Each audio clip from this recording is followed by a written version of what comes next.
그리고 전시회 같은 경우에는 네트워크 효과가 굉장히 큰 해자의 근거라고 할 수 있어요. 전시에 참가하는 기업이 늘어날수록 전시회 내용이나 규모가 풍부해지고 관람객이 많아질수록 기업 유치에도 유리해지는 그런 선순환 구조가 있어요.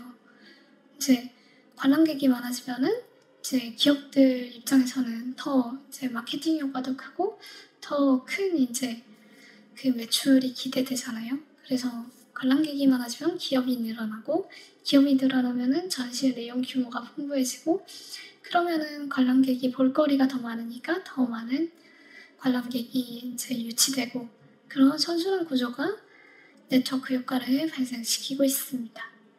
그래서 어떤 특정한 카테고리 내에서 특정 전시회가 시장 선두로 자리 잡으면은 후바의 주최사가 이제 동일한 테마로 전시를 시도해도 이제 그거를 따라잡기가 굉장히 어렵다라고 보면 될 것 같아요.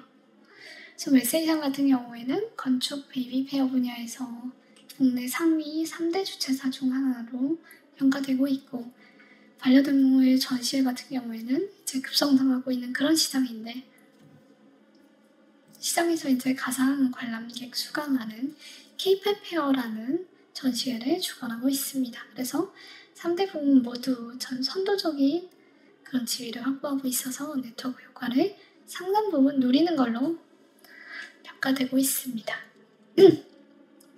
그래서 건축 분야에서는 코리아 빌드위크가 가장 큰데 메스 이상이 주최를 하고 있고요. 그 다음에 경양 하우징 페어도 마찬가지로 메스 이상이 협력해가지고 여러 도시에서 개최되고 있습니다. 그리고 베이비 페어 분야에서는 코베 베이비 페어가 이제 코엑스하고 메스 이상이 공동 주최하는 그런 이제 전시회고요. 그 다음에 반려동물 분야에서는 K-팝 페어, 그 다음에 K-캣 페어 이 두 가지가 메스 이상이 주최하는 이제 전시회입니다. 그리고 메가주도 태국 이제 임팩트사하고 협력해서 개최를 하고 있어요. 그래서 이런 것들이 이제 이미 상위 기업으로 자리를 잡은 메스 이상의 네트워크 효과의 근거라고 볼 수 있습니다.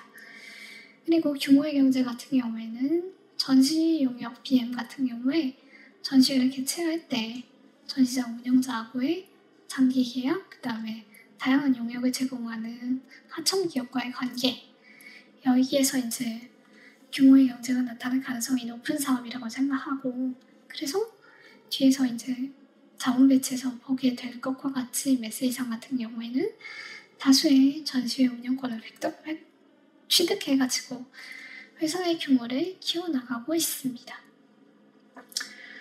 그래서 매출 총이익률을 보면은 이제 상장한 다음에 2년밖에 되지 않았어요.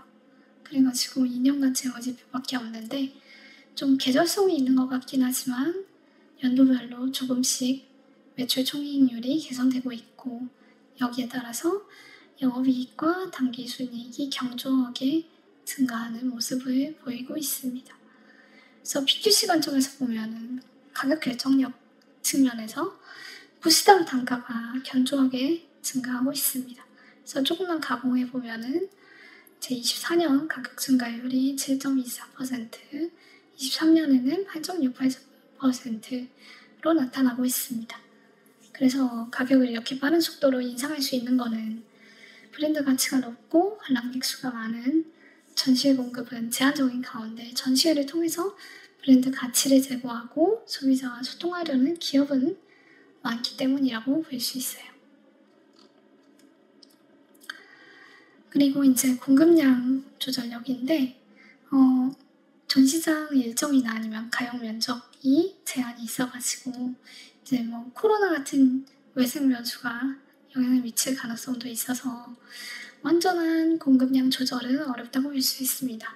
하지만 이제 추가 부스 증설을 협상할 수 있는 일정한 여지는 있고 그리고 이제 그 참가 대기 리스트가 있을 정도로 총괄 수요가 크기 때문에 여기 밑에 보시면은 베이비 페어나 아니면은 케이팝 페어를 보시면은 참가 대기 리스트가 굉장히 길죠. 그래서 이런 총괄 수요가 있다는 점에서 이제 메스 이상이 어느 정도 여력만 된다면은 공급량을 늘릴 수 있는 그런 처지에 있다라고 볼 수 있습니다.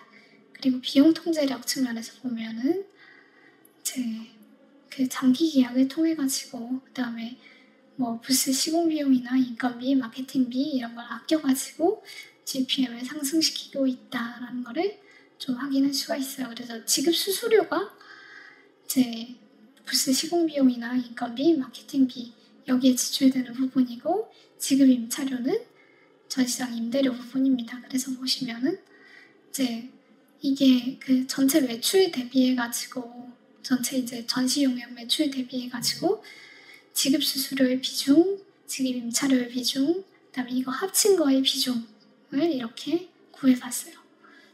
구해봤더니 수수료 같은 경우에는 22.2%에서 올랐다가 좀 떨어지는 그런 추이로 이제 올라갔다 내려갔다 하고 있는 걸로 볼 수 있고 지급 임차료 측면에서 보면 17.5%에서 15.6%, 13.6% 이렇게 계속해서 감소하고 있는 추이라고 볼 수 있고 그래서 보면은 우려하던 바와 같이 전시장 이제 운영사가 이런 그 메시상에 대해서 또 협상력을 가지고 이제 이거를 올려달라라고 요구하지는 못하고 있고 오히려 메시상이 협상력을 가지고 이걸 인하시키고 있다라고 보면은 좋을 것 같습니다. 그래서 보면은 합계 측면에서도 보면은 22년 대비해가지고 24년에 더 낮아진 거를 확인할 수가 있어요. 그래서 효율적으로 비용을 관리하고 있다라는 거를 확인할 수 있습니다. 결론적으로 보면은 전시 브랜드 파워하고 규모의 경제를 통해서 가격 수상력하고 비용 통제에서 어느 정도 우위를 확보하고 있다는 거를 이제 이런 재무지표를 통해서 확인할 수가 있었습니다.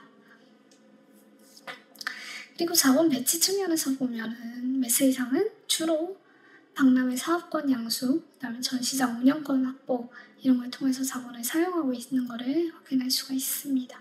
그래서 이렇게 쭉 보면은 노란색으로 표시한 부분이 이제 박람회 사업권이나 아니면 전시장 운영권을 확보하는데 제 자본을 사용한 그런 사례들이에요.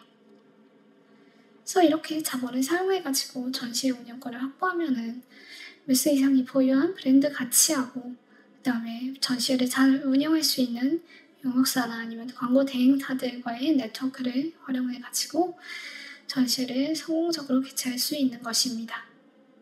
그리고 주주환원 측면에서는 코로나 시기에는 이제 배당을 못했어요. 그러다가 이제 어느 정도 정상화가 이루어지고 나서부터는 배당을 늘려나가고 있는데 보시면은 이제 2024년은 시가 배당률이 4.9%에 해당될 정도로 굉장히 높은 주주 환원을 계획하고 있습니다. 저는 사실 성장하는 기업이 이 정도로 많은 배당을 하는 거는 다소 무리라고 생각하는데 이제 성장이 지속되는 거를 확인할 수 있다면은 그러면은 이익 성장과 자본 배치에 대한 자신감이 있었던 걸로 해석할 수 있지 않은가 그런 생각이 들었습니다. 하지만 이제 이 부분도 좀 지켜봐야 되지 않나? 그런 생각이 들었어요. 이제 밸류에이션인데 국내에는 전시업을 영위하는 상장 기업이 없어가지고 글로벌 전시기업하고 한번 비교해 보려고 해요. 그래서 영국의 인포마 PLC 같은 경우에는 PSR은 2.8배, PER은 14배 정도가 됩니다. 그리고 RX 같은 경우에는 PER 20배, 다음에 전시분만 떼어본다면은 이제 추정되는 바는 영업이익률은 25에서 30% 정도, 그다음에 PSR은 3에서 4배 정도로 추정이 됩니다.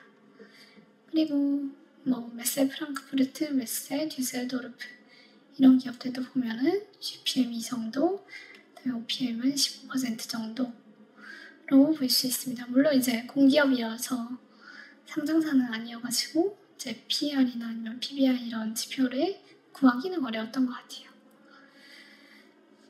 이제 이거하고 메세이상을 비교해 본다면은 TTM 기준으로 봤을 때 OPM이 25.49, NPM이 20.09, PER이 6.32, 그다음에 PBR이 1.22로 절대적인 기준으로 봐도 저평가되어 있습니다. 그리고 글로벌 기업들하고 비교해봐도 상대적으로 상당히 할인되어 있다는 것을 확인할 수 있어요.